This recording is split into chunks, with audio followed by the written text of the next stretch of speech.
Good evening, I'm Anthony Mason. President Trump declared an emergency today in Florida, Puerto Rico, and the U.S. Virgin Islands, all threatened by the most powerful Atlantic hurricane ever seen.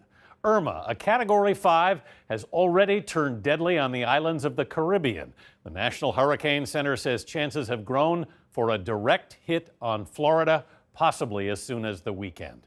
We have a team of correspondents covering the storm. First, Tony DeCopel in Puerto Rico. This wall of wind and rain is only getting worse tonight as hundreds of Puerto Ricans are already in shelters and more than 200 tourists from this hotel have been evacuated out of their rooms and into a ballroom where they're expecting a very long night in the storm. Residents were warned to brace for the worst as the strongest winds in a century lashed Puerto Rico. Irma has already left plenty of evidence of its record-setting strength. Wind gusts topped 200 miles per hour, knocking out power as buildings collapsed and debris flew. St. Martin took a direct hit. Wind and pelting rain blew palm trees horizontal. Boats were left tangled in the port as cars were nearly submerged. One tourist tweeted that the noise of the storm was insane and was like standing behind a jet engine. He took shelter in the concrete stairwell of a hotel.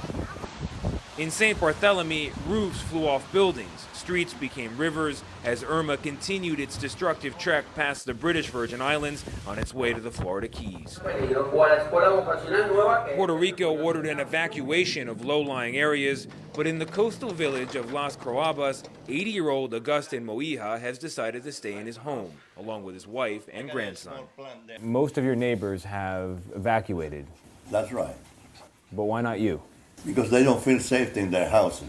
I know my house because I built it myself. It's a strong house.